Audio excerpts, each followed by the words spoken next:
On any given day in Nairobi's CBD, you will come across hundreds of people outside the Kenya National Archives. Most, if not all, rest here before embarking on their errands.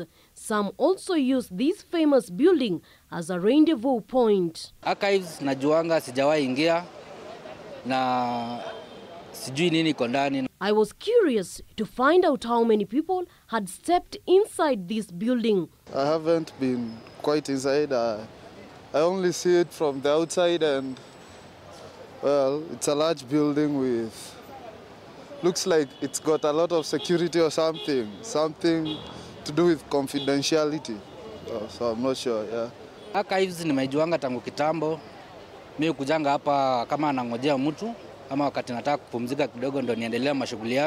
Kenya National Archives has existed for decades. The Kenya National Archives is a government department under the Ministry of Sports, Culture, and the department was established in the year 1965, operating under the Public Archives and Documentation Service Act, Cap 19 of the laws of Kenya. Even though there are thousands of artifacts on display in this treasure trove, there are some that stand out more as they represent the history of various cultures. Swahili kitchen, because the Arabs, Muslims, they are allowed to marry very many wives. So the first wife put her things here, second wife, third wife, fourth wife, and on going that way.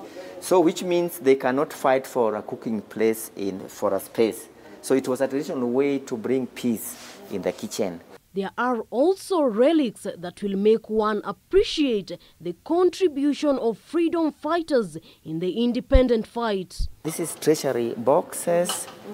Yes, and these are also collected from the coastal region.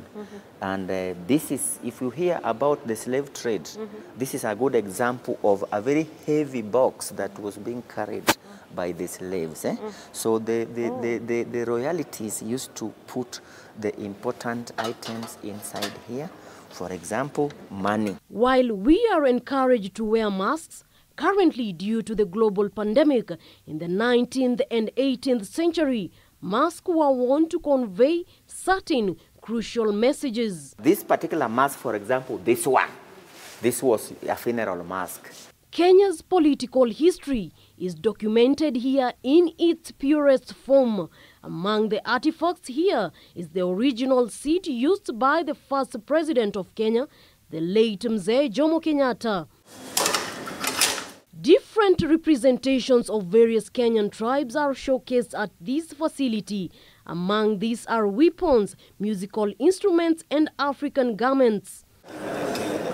Naftal Choya is the Deputy Director at the Kenya National Archives and Documentation Service. He says that the information lying here is accessible to all. This place is accessible, there's no restriction, provided more especially if you are a Kenyan.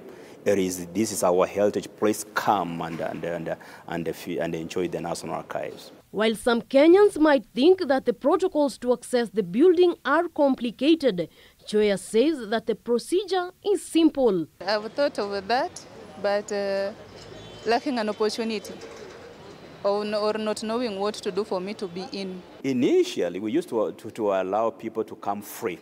So nowadays, actually, is a small fee. A very small fee, less than 100 shillings. But what if someone has an original artifact? There will be a reward for the same. We are asking people, please bring these materials here. One, as I have said, so that they can be access. We have that wide access. But number two, to appreciate our local artists, so that people can know we have this unique talent within our people. So that we needed to give them that forum so that the materials actually are accessible. The Kenya National Archives holds thousands of artifacts, and a visit to this treasure house will not only expand your knowledge, but also a sign of patriotism. Mombi Wambogo, K24 at the Nairobi National Archives, Nairobi.